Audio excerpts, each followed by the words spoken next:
하나님 말씀 받는 시간입니다. 하나님 말씀 창세기 30장 창세기 30장 37절부터 43절까지 말씀입니다.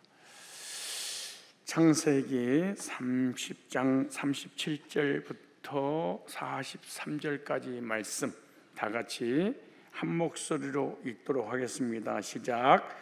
야곱이 버드나무와 살구나무와 신풍나무의 푸른 가지를 취하여 그것들의 껍질을 벗겨 흰 무늬를 내고 그 껍질을 벗긴 가지를 양떼가 와서 먹는 개천의 물구유에 세워 양떼에 향하게 하며 그 떼가 물을 먹으러 올 때 새끼를 베니 가지 앞에서 새끼를 뱀으로 얼룩얼룩한 것과 점이 있고 아롱진 것을 낳은지라.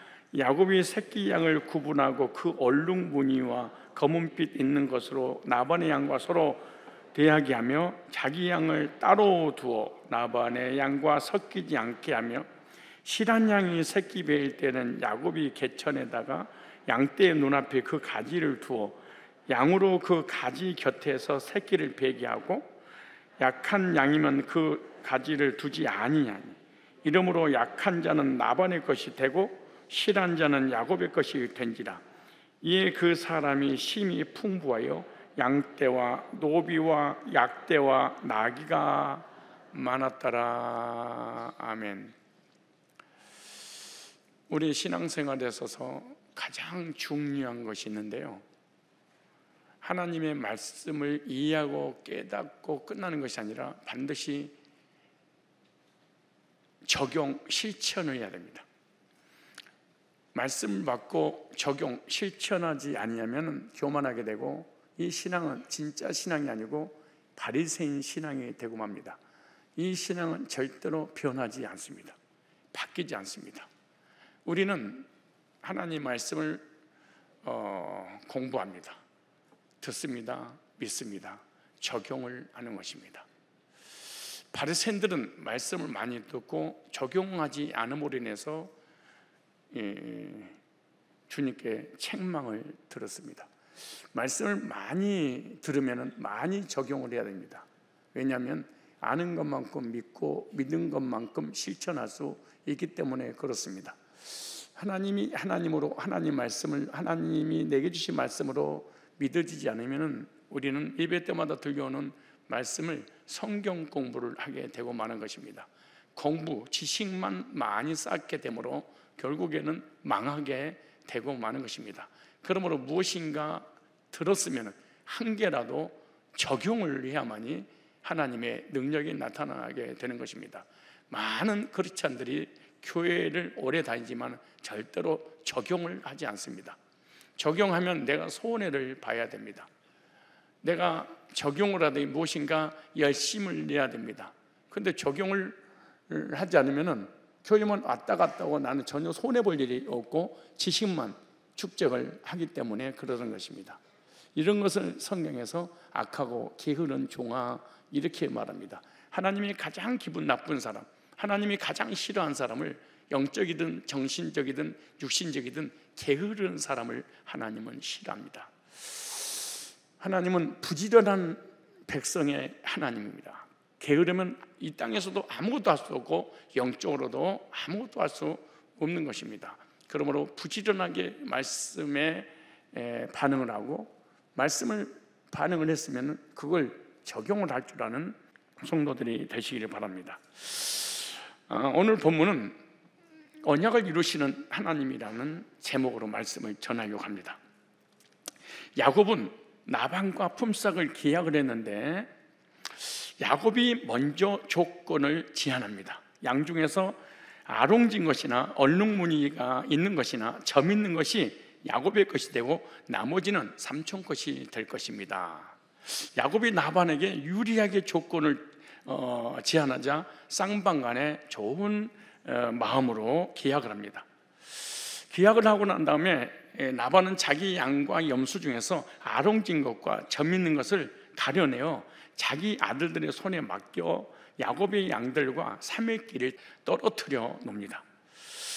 이 야곱이 제시한 양과 염소가 나오지 못하도록 온천 봉쇄를 해버리게 했는데, 야곱이 이제 서로 나누어서 양을 칠 때 건강한 양이 물을 먹으러 오면 버드나무와 살구나무와 신풍나무와 푸른 가지를 가져다가 껍질을 벗겨 흰 무늬를 내어 세워놨다, 이렇게 말합니다. 이것을 본 양들이 새끼를 뱉고 점 있는 것과 아롱진 것을 낳게 됩니다. 그래서 건강한 양은 야곱의 것이 되고 약한 양은 라반 것이 되었다, 이렇게 구분을 시켜놨어요. 사실 야곱의 행동은요, 양들이 교미시 얼룩무늬의 나뭇가지를 보면 새끼가 얼룩진 것이 나온다는 생각인데, 이것을 과학적으로 이야기한다면 외부 환경에 의해서 유전자가 영향을 받는다라고 하는 것이잖아요.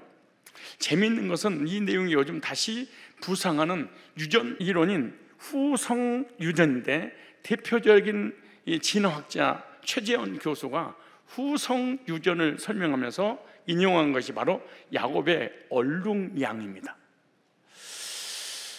이를테면 태교 같은 것도 유전에 영향을 끼친다는 이론으로 하나님을 부정하는 이 진화론 자가 성경을 예로 듣는다는 것이 얼마나 웃기고 흥미로운지 모릅니다. 정치든 경쟁이든 이런 그 학자들도 어떤 것을 이용구하다가 무슨 말을 하다가 미천이 따지면 성경에 주님께서 말씀하시기를 이렇게 인용할 때가 참으로 많습니다. 이 사람은 진화론자입니다. 창조를 믿지 않습니다. 근데 성경에서 야곱이 하는 행위만 딱 따가지고 창조가 어떤 사람은 진화론을 믿고 어떤 사람은 창조적 진화론, 이 창조는 됐는데, 이거는 이제 기독교들 중에 많습니다. 창조는 했지만 점점점 진화돼서 우리 인간이 된 것이다, 이렇게 하고 처음부터 진화론자들도 있어요. 근데 이 사람은 무신론자입니다. 그런데 이걸 인용했어요. 그런데 여기서 중요한 것은 외부적인 영향으로 유전자가 바뀔 수 있을까? 불가능한 일입니다. 태교로 인하여서 몸속에 딸인데 자꾸 남자들만 자꾸 쳐다보니까 아들로 바뀌고, 딸을 갖고 싶으니까 딸을 지고 쳐다보니까 속에서 유전자가 바뀌어서 아들 되고 딸이 되고, 그래서는 사실은 없는 것입니다. 하나님은 나반이 품삯을 주지 않으려는 계략에도 불구하고 야곱에게 복을 주시는 그런 내용입니다. 성도도 마찬가지입니다. 나반과 같은 사람이 야곱과 같은 성도에게 품삯을 주지 않으려고 해도 하나님은 이런 자의 손에서 손해보지 않도록 복을 주신다는 중요한 원리입니다. 아무리 악한 사람이라 할지라도 하나님은 반드시 삶의 지혜를 주셔서 받도록 하는 하나님은, 그러므로 그리스도인들이 무조건 양보하고 무조건 손해보면 절대로 안 된다는 것입니다. 반드시 합리적이고 합법적이고 그래서라도 자기 것을 챙길 수 아는 지혜로운 자가 되어야 됩니다. 오늘 창세기 30장 37절 보니까 야곱이 버두나무와 살구나무와 신풍나무의 푸른 가지를 가져다가 그것들의 껍질을 벗겨 흰 무늬를 내고, 야곱이 버두나무, 살구나무, 신풍나무의 푸른 가지 껍질을 벗겨 흰 무늬를 내고, 이걸 구속사 관점으로 오늘 살펴보려고 합니다. 성경에서 나오는 식물은 구속사가 숨겨졌습니다. 제가 식물 세미나를 1년에 2번, 3번씩 하고 있는데 놀라운 예수님의 십자가의 구속의 비밀이 이 안에 다 숨겨져 있는 것이죠. 야곱이 흰 무늬를 낸 나무들을 통해서 구속의 의미를, 구속사의 의미를 한번 발견하려고 합니다. 첫째, 구속사의 관점입니다. 여기서 버드나무, 이 버드나무는 아르몬이라는 단어입니다. 히브리어로 아르몬, 플라타너스 나무라는 뜻입니다. 플라타너스. 이 아르몬이라는 이 단어는 아람에서 왔습니다. 아람. 교활하다, 영리하다, 조심하다, 신중하다, 이런 뜻이에요. 야곱이 버드나무를 사용한 이유가 뭐냐면은 구속사적인 의미에서 야곱이 나반의 집에서 열심히 일했는데 나반은 교활하여 품삯을 10번이나 속였습니다. 남이라도 이렇게까지 악하게 하지 않았을 텐데 나반은 조카인 야곱의 노동력으로 재산을 조금씩 계속 축적해 나갔습니다. 하나님은 나반이 교활하고 자기가 넘치는 것을 이미 알고 계셨습니다. 그래서 하나님은 야곱에게 지혜를 주셔서 포도나무 껍질을 벗겨내어 양떼 앞에 놓게 함으로 복을 주시는 그런 내용입니다. 하나님은 성도에게, 하나님 백성들에게 세상에서 나방과 같은 자의 손에서 교활하게 당하게만 하지 않고 지혜를 주셔서 반드시 복을 주신다는 중요한 원리입니다. 하나님의 백성들이 배우는 백이 있습니다. 전능하신 창조주 하나님이 반드시 결과적으로 화가 복이 되고 해가 선이 되도록 인도하시는 하나님의 역사에 손길이 있다는 것입니다. 그 다음에 살구나무를 보겠습니다. 살구나무는 루주라는 단어입니다. 루주. 오늘 중요한 말씀은 오늘 왜 이 제목을 목사님이 언약을 이루시는 하나님이라고 정했을까 잘 보셔야 됩니다. 이 살구나무, 그러니까 이부의 환경에 의해서 내 안에 어떤 유전자가 바뀌고 그런 게 아니에요. 성경을 잘 보셔야 됩니다. 전능하신 창조주 하나님의 관점으로 성경을 봐야지 죄인의 관점으로 성경을 보면 아무것도 보이지 않습니다. 이 살구나무는 루주라는 단어입니다. 여러분 입술에 뭘 바르는 거 있잖아요. 루주, 이 말은 편도나무라는 뜻입니다. 편도나무. 아론의 지팡이에서 피어난 꽃 편도나무, 이 나무는 아몬드 나무입니다. 우리가 즐겨 먹는 사람도 있고 간식으로 먹는 사람도 있고 안 먹는 사람도 있지만은 이 아몬드 열매, 성경에서 언급하고 있는 이 나무 열매입니다. 그래서 야곱이 여기서 살구나무로 번역이 됐는데 편도나무, 아몬드 나무입니다. 그 아몬드 나무의 껍질을 벗겨서 양떼 앞에 세워놓은 것은 아주 중요한 말입니다. 베델에서 야곱이 하나님을 만나고 난 다음에 11조 소원을 했던 것이 바로 이 베델이라는 곳입니다. 이곳이 바로 루즈입니다. 이곳이 그러니까 14년 전에 형에게 쫓겨 도망치다 돌베개를 하고 잠을 자는데 사닥다가 놓여있고 천사가 오락내리게 할 때 하나님께서 음성을 들려주시고 거기서 하나님을 본 순간 이곳이 하나님의 집이구나 라고 했던 그 때를 생각을 했습니다. 그래서 베델의 옛 이름이 루즈였습니다. 한번 찾아볼까요? 창세기 28장 19절을 잘 보셔야 됩니다. 성경을 망원경식으로 봐야지 현미경이 보이고, 망원경을 이해를 못하면 알레고리 해석을 하게 됩니다. 바라봄의 법칙 뭐 이런 식으로 성경을 막 자의적 해석을 하면 아주 위험합니다. 왜 이런 나무들이 여기에 등장했는가? 우리 19절 보면 이렇게 말합니다. 그곳 이름을 베델이라 했더라. 이 성의 본 이름은 루즈더라. 루스로 번역했는데 루즈더라 그랬어요. 편도나무를 의미하는 거예요. 살구나무, 아몬드나무는 루스의 이름을 야곱이 하나님 만나고 난 다음에 베델로 이렇게 바꾸었습니다. 그러니까 이 편도나무, 이 살구나무, 아몬드 나무의 껍질을 벗겨서 양에게 보인 것은 과거에 14년 전에 하나님께서 나에게 주신 약속과 그 약속을 붙잡고 기도하는 야곱의 믿음입니다. 지금 무조건 주님 앞에 기도하고 부르짖고 매달리고 바람의 법칙이 아니고 하나님께서 주신 약속을 붙잡고 하나님 앞에 매달려 기도할 때 자기가 소원했던 그 소원을 이루실 때가 됐습니다 라고 하는 고백입니다. 그래서 28장 19절 다시 보면 그곳 이름을 베델이라 하더라. 이 성 본 이름은 루스더라. 야곱이 소원하여, 루스에서 소원합니다. 가로되 하나님이 나와 함께 계시사 내가 가는 이 길에서 나를 지키시고 먹을 양식과 입을 옷을 주사 나를 평안히 아비 집으로 돌아가게 하시오면 여호와께서 나의 하나님이 되실 것이요.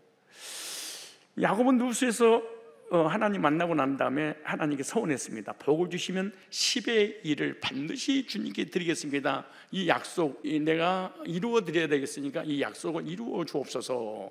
아주 중요한 말입니다. 자, 22절에 내가 기둥으로 세운 이 돌이 하나님의 전이 될 것이요. 하나님께서 내게 주신 모든 것에서 10분의 1을 내가 반드시 하나님께 드리겠나이다 라고 서원했어요.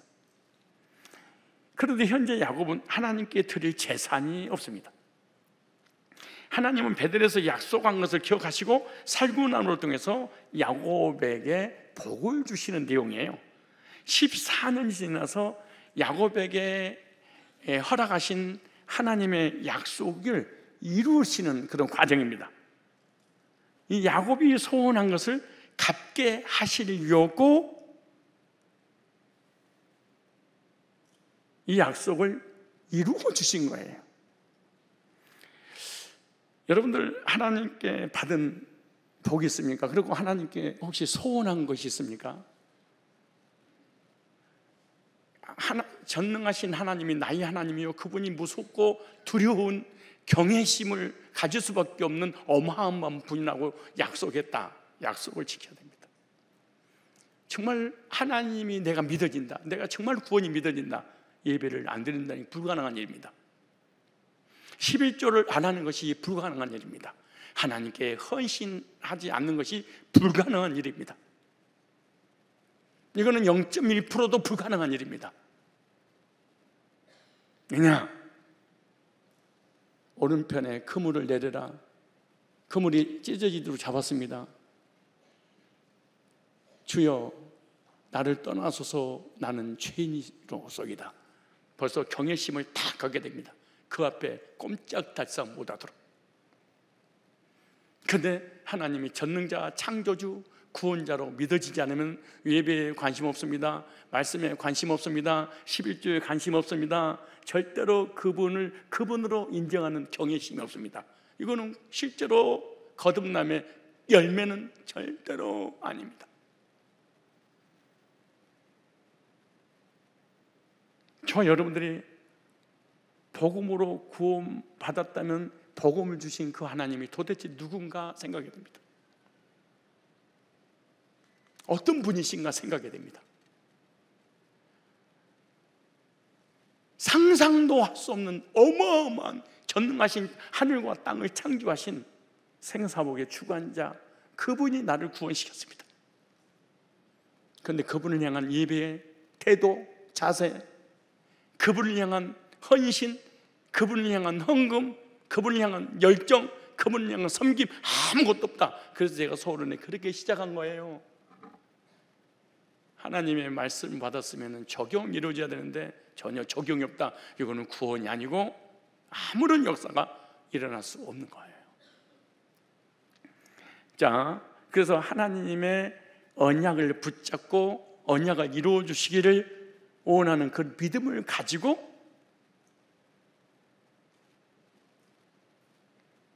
목동 일을 한 거예요. 그래서 하나님이 찾아오셔서 네가 소원한 것을 갚게 하기 위해서 물질의 복을 이렇게 주신 거예요. 여러분, 우리는 아멘을 수십 번, 수백 번 속으로 합니다. 그런데 언젠가는 하나님 우리에게 복을 주셨습니다. 그런데 하나님 앞에 드리지 않습니다. 소원을 갚지 않는 것이죠. 전도서 5장 4절에 이렇게 말합니다. 네가 하나님께 소원하였거든 갚기를 더디게 하지 말라. 우리는 얼마든지 하나님께 예배드리고 기도할 수 있습니다. 그러나 순종은 불가능합니다.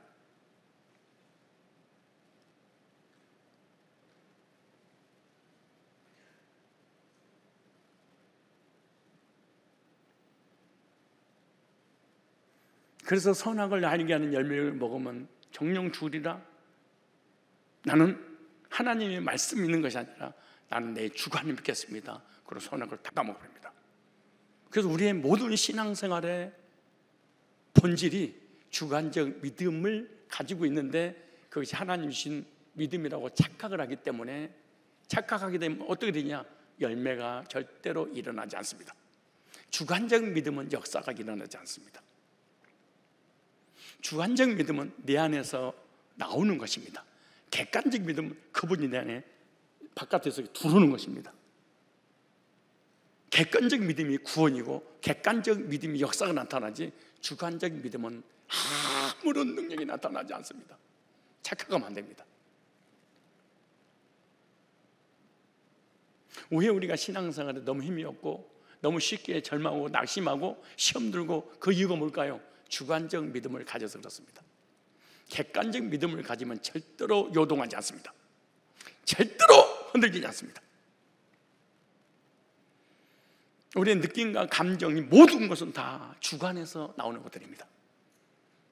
목사 때문에 시험 들고, 장로 때문에 시험 들고, 사역 때문에 시험 들고, 성도 때문에 시험 들고, 상처받고, 이것이 다 주관적 믿음을 가지고 있었기 때문에 이겨내지 못하는 것입니다. 14년 동안 엄청난 고난을 받았어도 객관적인 믿음을 소유했던 야곱은 포기하지 않습니다. 네가 하나님께 소원하였거든 갚기를 더디하지 말라. 하나님 우매한 자들 기뻐하지 않냐시니 소원한 것을 갚으라. 혹시 여러분 하나님께 약속하신 것이 있으십니까? 그리고 실제로 거듭났습니까? 실제로 구원받았습니까? 누가 이래요?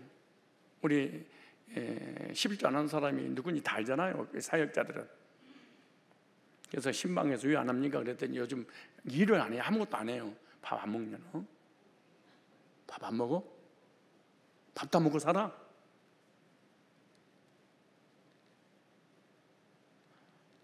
(11조는) 하나님을 사실 안 믿는 거예요. 믿는데요, 주관적 믿음을 가지고 있는 거예요. 내가 만들어낸 믿음이지 외부에서 강력한 전능자가 내게 약속을 오지 않는 거야 사실은. 그러니까 그 하나님이 우스운 거예요. 그러니까 내 멋대로 얼마든지 신앙생활을 할 수 있다고 생각해요. 우리는 성경 공부할 수 있어요, 적용 안 해도. 예배 드릴 수 있어요, 적용 안 해도. 헌신할 수 있어요, 적용 안 해도.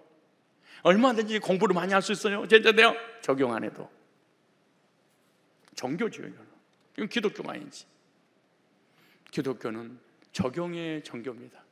모든 종교는 적용이 없습니다. 근데 기독교는 적용하는 것입니다. 그 다음에 신풍나무를 보겠습니다. 이 신풍나무는 리브네라는 단어입니다. 리브네, 포플러, 백향나무라는 뜻입니다. 이 리브네라는 단어가 얼마나 중요한지.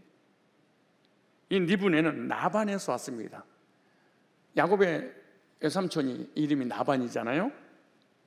의미가 있는 거예요. 나반이란 말은 히다 하야타라는 뜻에서 유래가 됐습니다. 히다 하야타. 왜 하나님 나에게 복을 안 주는 거예요?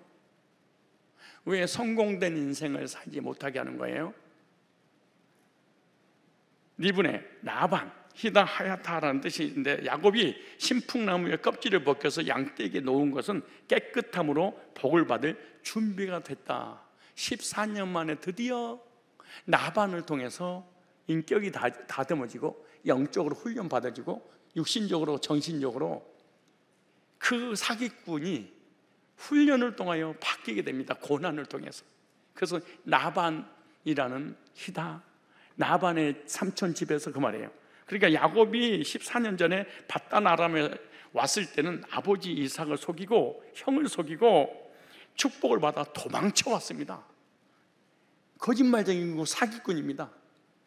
이때만 해도 하나님 보시기에 야곱의 복을 받을 그릇이 전혀 준비가 안 됐습니다. 우리는 그릇이 준비가 안 됐는데 복 달라는 걸 새벽부터 달라는 거야.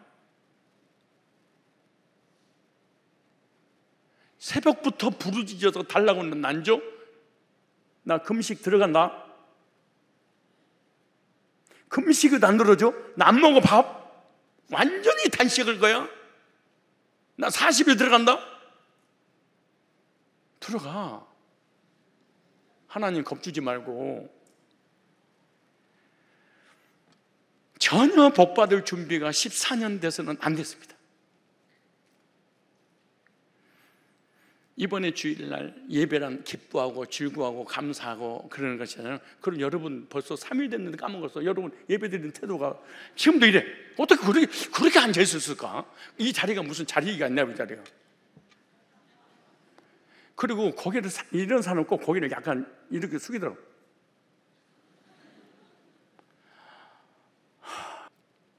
여러분 사람들하고 교제 나눌 때 상대방 이렇게 써봐봐. 근데 사람들과 교제 나눌 때는 그런 사람이 거의 없더라고. 근데 하나님 앞에 예배 드릴 때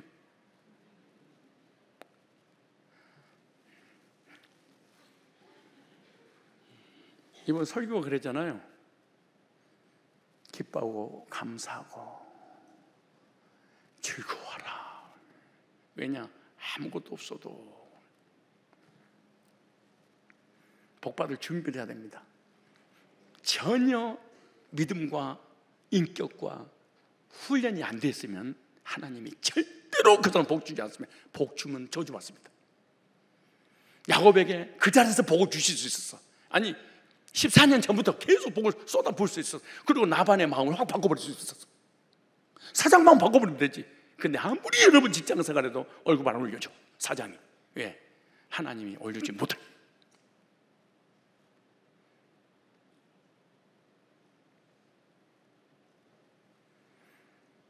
그런데 놀랍게도 나반의 이름은요 흰색입니다.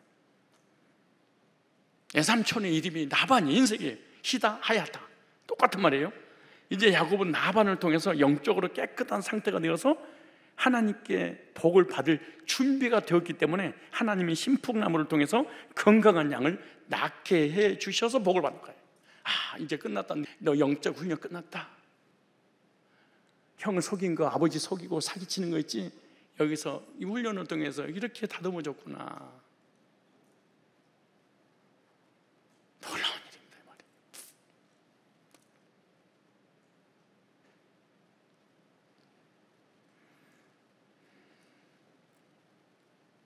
성도가 언제 복을 받냐?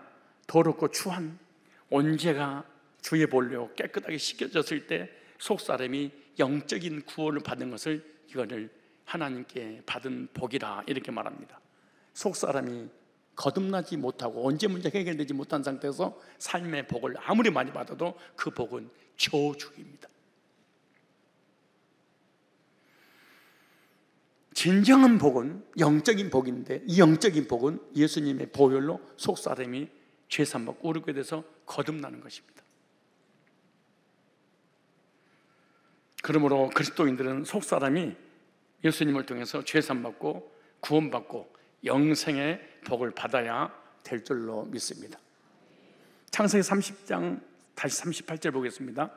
그 껍질 벗긴 가지를 양떼가 와서 먹는 개천에 물 구유에 세워 양떼를 향하게 하며 그 떼가 물을 먹으러 올 때 새끼를 베니. 기가 막힙니다. 여기 껍질 벗긴, 이 껍질을 벗겼다, 이 말이 파찰이라는 단어입니다. 파찰. 먼것의 껍질을 벗기다, 이런 뜻이에요. 야곱이 버드나무와 살구나무와 신풍나무의 껍질을 열심히 벗겼어요. 그냥 벗긴 것이 아니라 최선을 다해서 열정을 가지고 벗긴 거예요. 왜냐? 강조 능동태입니다. 그냥 능동태면은 껍질을 슬금슬금, 능동태와 강조 능동태는 달라요. 여러분들이 능동태로 예배 드리면 이렇게 있는 거예요. 강조 능동태는 아멘 찬송을 불러도 능동태는 부르긴 불러. 이른 아침에 잠에서 깨어 주를 바라볼 수 있다면, 난 다 알아요. 진짜 교인들 찬송하는 거 거의 가짜입니다. 전혀 핏대가 쓰지 않아.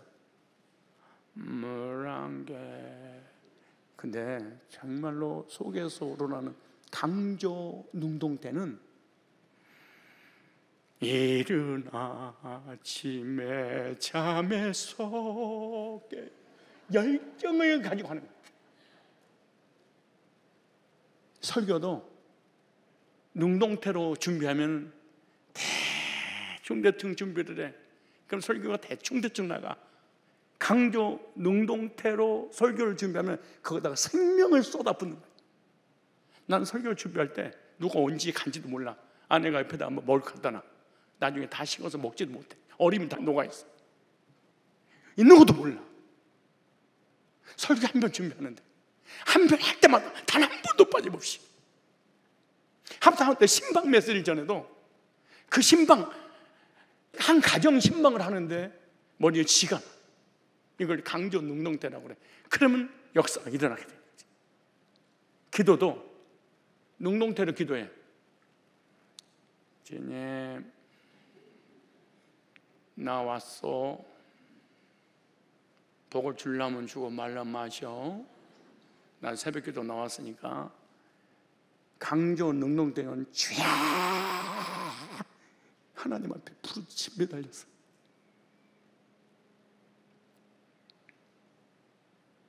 헌신할 때도 마찬가지야.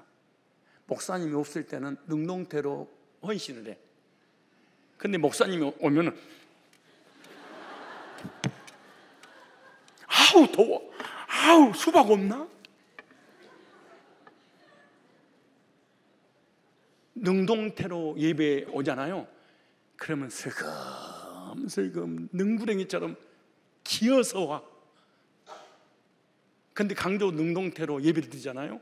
이미 아침에 출근할 때부터 시작해서 예배가 머릿속에 딱 들어가 있어요.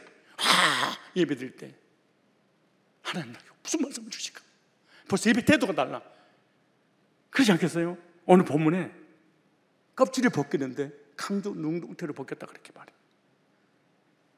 주어가 야곱이잖아요. 야곱이 나무들의 가지를 가져다가 베델에서 받은 약속을 붙잡고 기도하면서 아롱지고 얼룩무늬가 있는 양들이 나오도록 최선을 다해서 껍질을 강조 능동태로 껍질을 벗겼다.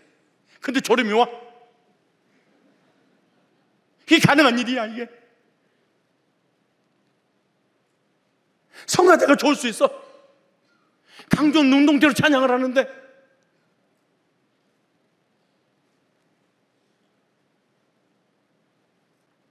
근데 강조 능동태로 껍질을 벗겼어요. 그런데 어떻게 벗겼냐? 문법 보니까 완료로 벗겼습니다. 야곱은 이번이 자기에게 한 번밖에 없는 마지막 기회였구나 이렇게 벗긴 거야. 다시는 이 기회는 오지 않는다.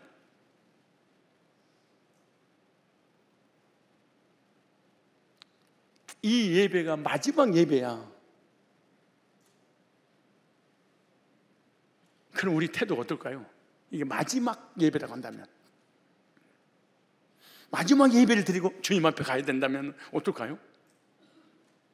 이 기도가 마지막 기도라면, 우리 헌신이 마지막 헌신이라면, 완료형이라면 우리 어떨까요?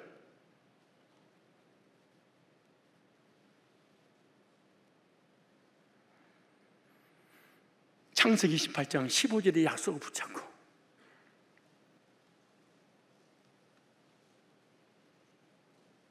네가 어디로 가든지 내가 너와 함께 할 거야. 내가 네가 허락한 것을 다 이루까지 너를 떠나지 않을 거야.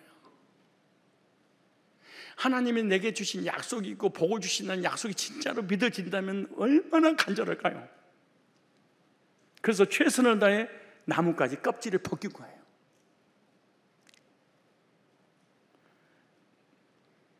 그런데 아까 제가 말씀드렸잖아요. 능동태가 아니라 강조 능동태를 사용했어요. 야곱의 절실한 심정입니다. 이때 복을 받지 못하면 나는 끝이다. 우리 예배와 하나님을 향한 불타는 비전을 가지고 기도가 이렇게 된다면 나발로부터 해방될 수 있는 기회는 지금밖에 없다 이런 생각이, 이게 마지막 기회다 이게. 그리고 하나님의 기적을 야곱이 있고 하나님이 베델에서 약속을 잊지 않고 언약을 성취하실 하나님을 믿는 믿음을 가지고 하나님 앞에 드린 것을 알 수 있습니다.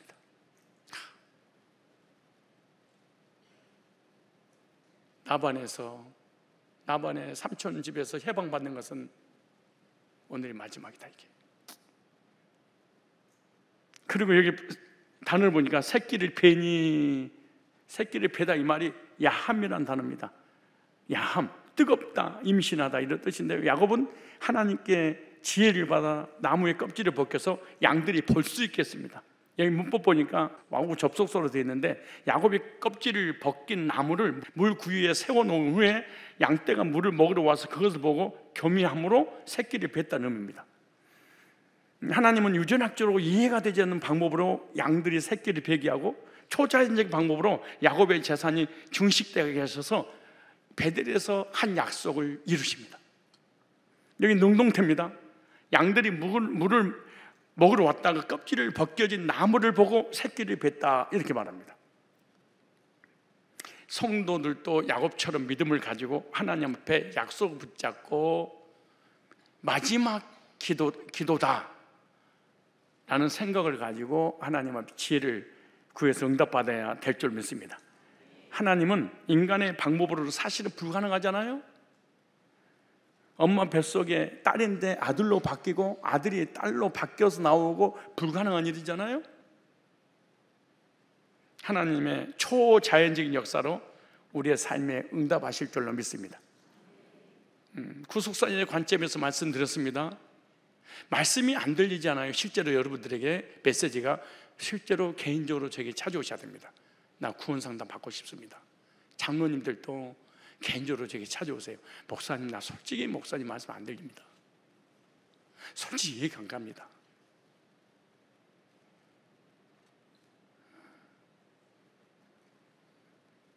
그러면 거듭나셔야 됩니다. 이론은 안 들립니다. 이론적인 구원은 안 들립니다. 객관적인 구원은 반드시 들립니다.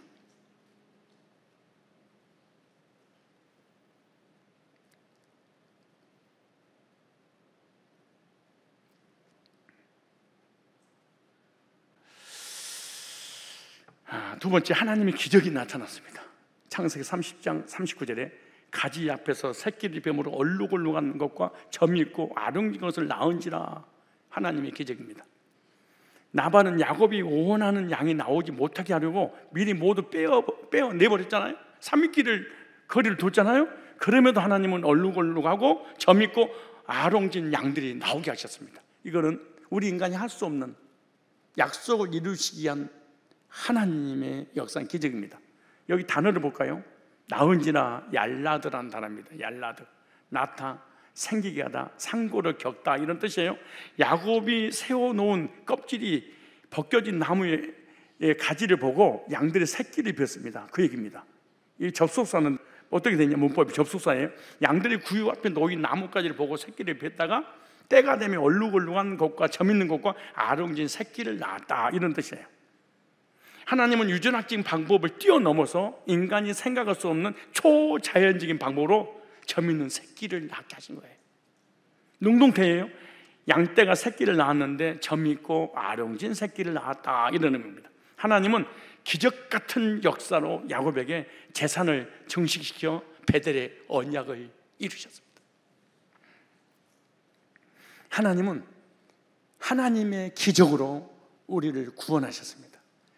하나님은 하나님의 기적으로 우리의 삶을 인도하시고 복을 주시는 하나님이십니다.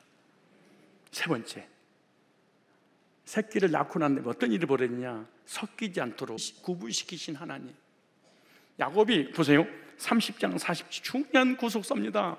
야곱이 새끼 양을 구분하고 그 얼룩무늬와 검은빛 있는 것을 나반의 양과 서로 마주보게 하며 자기 양을 따로 두어 나반의 양과 섞이지 않게 하며, 구분하고 섞이지 않게 하며, 야곱이 새끼 양을 구분하여 서로 마주보게 했는데 자기 양을 분리하여 나반의 양과 섞이지 않게 했다, 이렇게 말합니다. 구속사의 관점에서 어떤 의미를 우리에게 보여주고 있을까요? 선택한 백성과 선택받지 못한 백성을 함께 두지 않을 것이다. 율법과 복음을 절대로 섞이지 않게 할 것이다. 복음과 신비주의를 절대로 내 안에 섞이지 않게 할 것이다.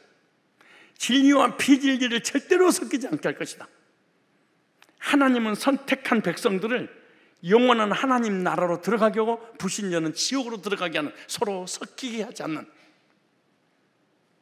여기 볼까요? 단어를 30장 40절에 야곱이 새끼 양을 구분하고, 여기 구분했다는 단어가 파라드라는 단어입니다. 파라드, 분리하다, 나누다. 야곱은 얼룩얼룩한 것과 점 있는 것과 아름진 새끼를 분리를 했어요. 그런데 여러분, 좀 수요일에는 좀 문법을 가끔가다 사용해서 어려운데 그냥 구분했고 나눴다, 분리시켰다, 이렇게 해야지. 뭐 수동태니 능동태니 강조 능동태니 동태눈깔 되니까 그거 신경 쓰지, 그건 잊어버려요. 목사님 설교 너무 어려워요. 그건 잊어버리고 의미만 가지시면 돼요. 의미만. 이 말 하려고 그런 거예요. 히필 사형 능동태 하려고 힘들까 봐. 이 사형 능동태는 바깥에서 누군가가 하는 일을 얘기하는 거, 능동태는 내가 일을 하는 거고, 사역은 무슨 일을 하는 거잖아요. 하나님 일을 하는 거예요. 그러니까 야곱이 직접 새끼 양을 의도적으로 구분하여 나반의 양과 나누었다는 거예요. 완료로 됐어요. 얼룩얼룩한 것과 점 있는 것과 아롱진 새끼를 야곱이 나반의 것과 섞이지 않도록 완전히 분리했어요. 다시는 만나지 못하도록. 성도도 마찬가지예요. 목자이신 예수님이 선택자와 불택자가 섞이지 않도록 완전히 분리시킬 것이다. 성도는 왜 불택자가 완전히 분리시킨 이유가 뭐냐? 창세전에 이미 에베소서 1장 4절에 하나님 앞에서 예수 안에 있었던 자들이기 때문에 그래요. 불택자는 그리스도 밖에 있었던 자들이에요. 이미 분리가 된 거예요. 하나님은 이 세상에서도 철저하게 선택한 백성과 선택받지 않는 백성을 갈라서 목자이신 예수님 안에서 살게 만드는 거예요. 그래서 성도는 세상 사람과는 구분하여 분리된 사람들입니다. 똑같이 육신을 가지고 있지만은 속사람이 하나님 백성이냐 아니냐에 따라서 구분되어 있습니다. 구분 어떻게 할 수 있냐? 언어가 소통이 안 됩니다. 여러분, 한국 사람과 외국 사람이 외모는 동양인이 거의 비슷하잖아요. 근데 섞일 수 없어. 언어가 통일이 안 돼서 못 알아들으니까. 선택받은 백성과 선택받지 못한 백성은 분리가 되는데 서로의 대화에 초점이 없습니다. 불신자는 1차원, 2차원, 3차원 얘기만 합니다. 내가 오늘 뒤에 너무너무 더워서 도저히 안 되겠더라고. 막 35도, 체감온도 40도잖아요. 도저히 방에 있어서 안 되겠다 이게. 이씨 하자 해가지고 모자를 쓰고 수건을 둘러매고 옷을 끼워 입고 운동화 신고 산에 올라가서 1시간 반을 막 뛰었어. 땀으로 막 목욕을 했어. 내가 혹시 6병으로 죽거든 내려오지 않거든. 여보, 여기 중앙 이 뒤산에 있으니까 한 1시간 반 지나도 안 들어오면은 간 걸로 알아. 그리고 유언을 남기고 사실 갔습니다. 너무 더워가지고. 근데 거기서 사람들을 만나요. 나 같은 사람이 또 있더라고. 몇 명 봤어. 볼 때마다 안녕하세요. 딱 그 한마디야. 근데 한 번 더 만났어. 오늘 날씨가 덥죠. 한 번 더 만나서 식사는 하고 운동하시나요?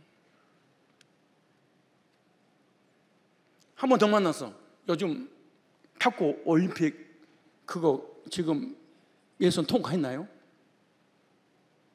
한 번 더 만나서 요즘 정치는 어떻고 아파트는 어떠십니까? 아파트 가면 올랐다는데 또 어디 내렸다는데 딱 그 얘기. 이건 거듭남이 아니야. 이건 그리스도인이 아니야. 여러분이 대화가 육정 의식에 포커스를 맞췄다면 언어가 소통이 안 되고 있는 거야. 왜냐? 창세전에 분리해놔서 그래.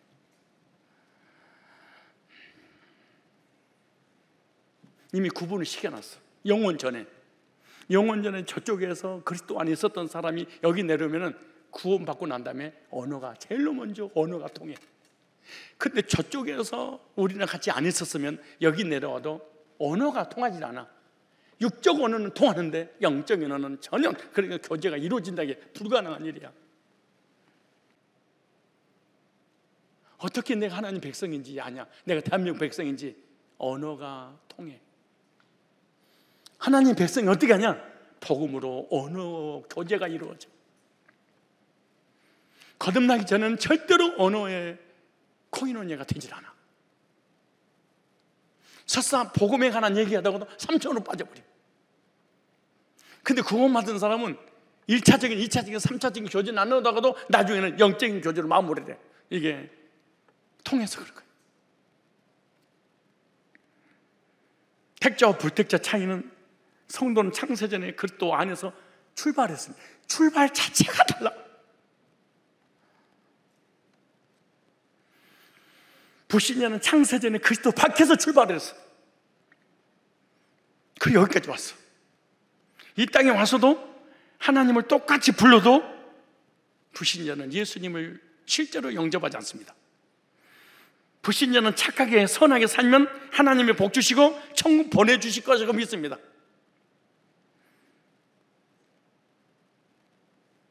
교제가 이루어진 게 출발점이 다르다니까. 끝도 다르고 과정도 달라요. 야곱이 새끼 양들을 구분한 것처럼 하나님도 택자와 불택자를 구별하신다. 창세기 30장 40절 다시 볼까요? 야곱이 새끼 양을 뭐하고? 구분하고 그 얼룩무늬와 검은빛 있는 것을 나반의 양과 서로 마주보게 하며 자기 양을 따로 두어 나반의 양과 뭐하지 않게? 섞이지 않게 하며, 여기 섞이지 않게 이 말이 쉬트라는 단어예요. 놓다, 두다, 지명하다 이런 뜻이에요. 야곱은 자기 양과 나반의 양이 서로 섞이지 않도록 했어요. 문법이 능동태예요. 얼룩얼룩한 것과 점 있는 것과 아름진 것은 야곱의 양이기 때문에 나반의 양과 구분하여 뒤섞이지 않도록 따로 뒀다 이렇게 말해요. 완료예요. 야곱이 자기 양들을 나반의 양과 절대 섞이지 않도록 완전히 구분하여 분리한 것을 의미하는 거예요. 남성 3인칭 복수인데 나반의 양을 의미하는 거예요. 예수님도 양과 염소를 구분하여 염소는 지옥으로 좌편에, 양은 우편에. 하나님은 하나님 백성과 하나님 백성이 아닌 것을 구분하여 따로 둡니다. 우리가 세상에서 불신자들과 섞여 살고 있었지만 예배 때가 되니까 하나님께서 하나님 백성 구분시켜서 하나님 앞에서 예배드리게 하는 거랑 똑같아요. 요한복음 10장 4절 5절을 보니까 하나님은 자기 백성을 복음으로 부르는데 양들은 그 소리가 들렸다 그렇게 말해요. 하나님 백성이 아니면 말씀을 들어도 복음을 들어도 안 들려. 보세요. 문지기는 그를 위하여 문을 열고 양은 그의 음성을 듣나니.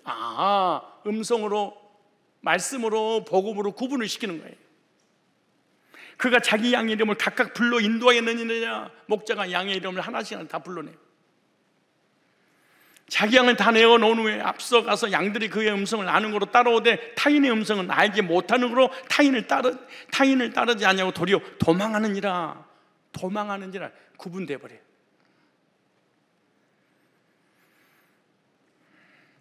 예수님은 창세전에 택한 성도 이름을 직접 불러서 구원의 자리에 앉게 하시고 세상 사람과 완전히 분리하여 섞이지 않게 하신다. 와, 놀라운 일이에요.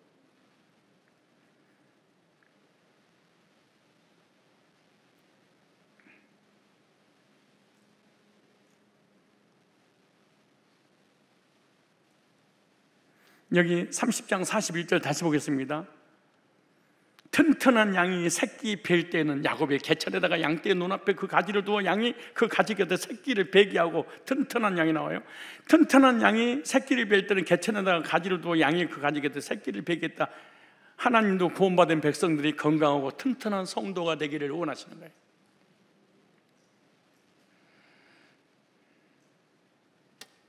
여기 단어와 문법을 보면 튼튼한 이 말이 카사르라는 단어예요. 카사르라는 단어는 함께 매다, 묶다, 연합하다, 공모하다 이런 뜻이에요. 그러니까 야곱은 나반의 양을 치면서 양에 대해서 잘 알고 있었기 때문에 이렇게 튼튼한 이런 양들에게 껍질을 벗긴 가지를 놓아서 새끼를 베겼어요. 근데 여기는 강조 수동태예요. 튼튼한 양은 이미 건강한 상태로 태어나기 때문에 튼튼할 수밖에 없는 양이다. 태어날 때부터 튼튼한 양으로. 양들 중에는 태어나면서도 약한 양이 있어요.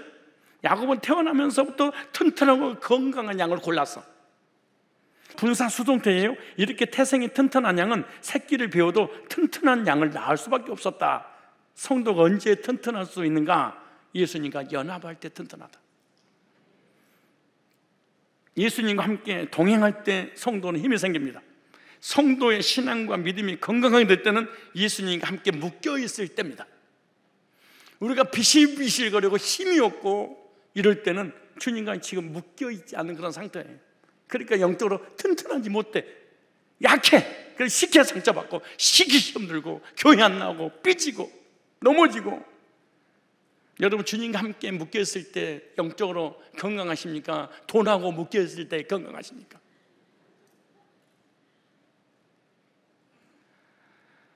영적으로 건강한 성도가 전도할 때 건강한 성도를 낳습니다. 참 신기합니다. 전도자가 영적으로 건강해. 그러면 그 사람은 건강한 사람을 교회를 인도해서 튼튼하게 되는 역사가 일어나. 건강하고 튼튼한 양이 껍질이 벗긴 가지를 보고 새끼를 베어 나왔을 때 건강한 새끼를 낳았다 이렇게 말해. 성도도 예수님과 교제하면서 건강한 신앙생활을 하면 전도에도 건강한 성도를 인도하는 거예요. 그래서 일꾼이 전도하면 꼭 일꾼을 데리고 와. 참 신기해. 오늘부터 전도 안 해도 되겠구나. 큰일 나겠다 이거. 내가 전도한 대상을 여기 와서 보면은 약하면 나를 약하다고 찍히겠지. 그럴 바에 아예 하지 말자. 그건 병든 양이야. 내가 건강하잖아. 옆 사람에게 건강한 그 믿음을 건강하게 만들어줘. 영적으로 성숙하게 만들고. 내가 믿음이 비실비실거리면 내 주변 다 비실비실거리게 만들어. 목자가 비실비실거리면 양들 다 비실비실거려. 목자가 11조를 안 하고 목자가 예배도 안 드리는데 양들이 하겠나? 생각해봐요.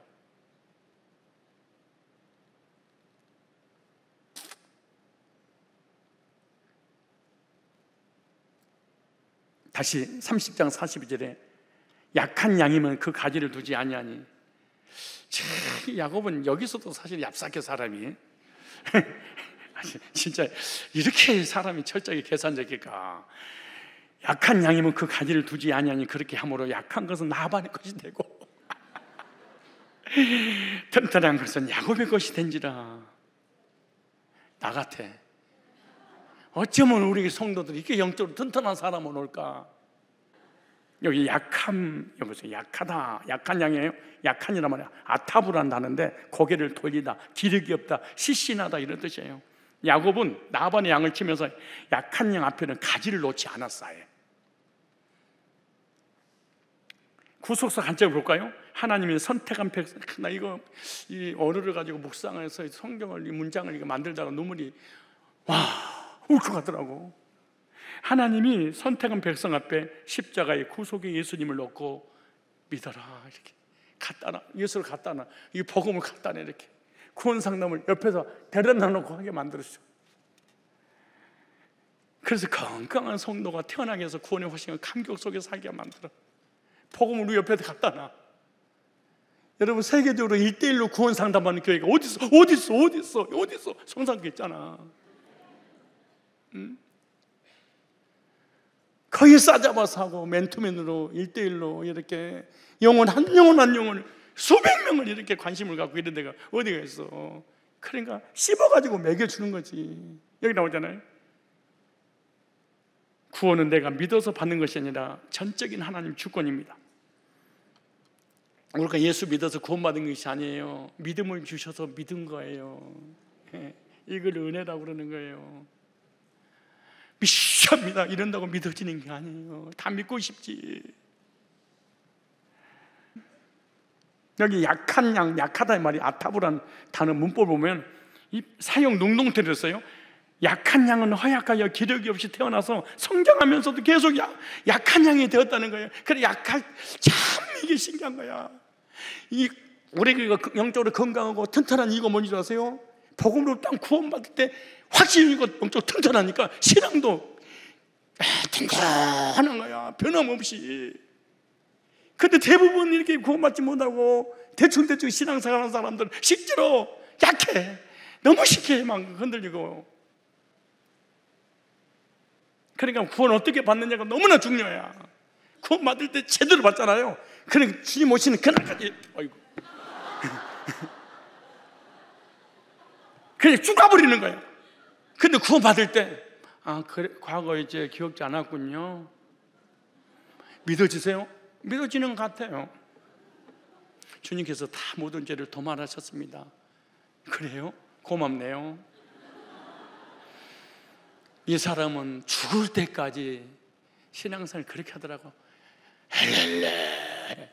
근데 거듭날 때 울고 불고 뒤집어지고만 간증하고 이런 사람은 그게 쭉 가더라니까.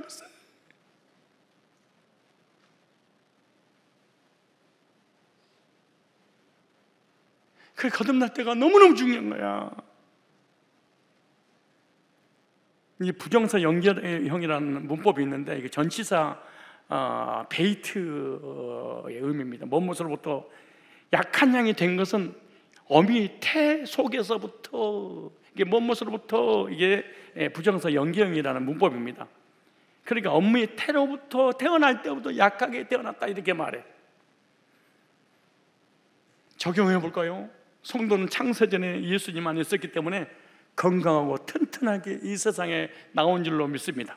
이 세상에 나와서도 야곱이 튼튼한 양에게 나뭇가지를 놓은 것처럼 앞에다 딱 놔둔 것처럼 하나님 우리 앞에 십자가 예수님을 놓고 믿게 하셔서 구원의 은혜를 주신 거야. 우리 앞에서 다 갖다 놓고 내가 이런 존재야. 네가 믿는 예수님이 이런 존재란다. 그래서 실한 양은 야곱의 것이 되고 약한 양은 라반의 것이 되었듯이 구원받은 백성은 하나님의 것이 되고 구원받지 못한 백성은 세상 백성이 돼서 세상을 위해 살다가 죽어버린 거예요. 그래서 불신자들은 세상 것만 관심이 있어. 신자들은 예수님 없이는 복음을 듣지 않고는 견딜 수 없게 해놨어. 튼튼한 양으로. 30장 43절 볼까요? 이 그 사람이 매우 번창하여 양떼와 노비와 낙타와 나귀가 많았더라. 야곱이 매우 번창하여 양떼와 노비와 낙타와 나귀가 많았었다. 야곱이 14년 동안 재산이 없었는데 6년 동안 하나님이 축복해 주셔서 6년 만에 거부를 만들으셨어. 문법 볼까요? 번창하여 파라치라는 단어입니다. 깨트리다, 돌파하다, 파괴하다, 침입하다, 증거하다 이런 뜻이에요. 하나님이 나반과 품삯을 계약한 후에 6년 동안 야곱에게 축복하여 거부가 되게 해주셨다 그런 의미예요. 주체가 하나님이세요. 여기 접속사는 나반이 야곱에게 품삯을 주지 않으려고 계략을 세웠지만 하나님이 야곱에게 지혜를 주셔서 나무 껍질을 벗기고 튼튼한 양떼 앞에 놓아 아롱지고 얼룩간 겉과 점 있는 튼튼한 양들이 태어나게 하셔서 상상할 수 없는 복을 주셨다. 이렇게 6년 만에 거부를 만드셨어요. 이와 같이 성도도 하나님의 말씀에 순종하면 영적인 하늘의 복과 육적인 세상의 복을 주신다는 중요한 교훈입니다. 능동태입니다. 야곱이 하나님으로부터 복을 받아 엄청난 부를 얻었다. 능동태니까 야곱이잖아요. 주체가. 그래 야곱이 받은 거예요. 이 모습을 본 나반이 얼마나 배가 아팠을까요? 성도가 구원받으면, 성도가 복을 받으면 나반과 같은 세상 사람은 시기와 질투를 하게 됩니다. 예수 믿고 거듭나서 구원의 감격 속에 살면 불신자가 견딜 수 없는 고통을 당합니다. 여러분, 우리 권사님들은 경험을 했을까요? 불신자 남편하고 결혼해서 사신 분들 지금도 고통을 받을 겁니다. 남편이 거듭나지 않았다면. 맨 처음에는 육신적인 사랑 때문에 만나서 가정을 이룰 때 뭐라고 하는지 아세요? 당신이 믿는 하나님이라면 어디든지 가리이다. 근데 결혼 딱 해보세요. 너만 가라 그래. 그 다음에 멀리 가면 가까운 데 가라 그래. 좀 있으면 너도 가지 마라. 가면 죽여. 이거요. 절대로 불신자는 거듭난 적이 없기 때문에 소통이 불가능. 천국에서 출발도 다르고 이 땅의 삶의 과정도 다르고 정착력도 달라. 그렇기 때문에 그리스도 안에서 구원받고 기뻐 뛰는 모습을 절대로 볼 수가 없는 거예요. 그래서 핍박을 받는 거죠.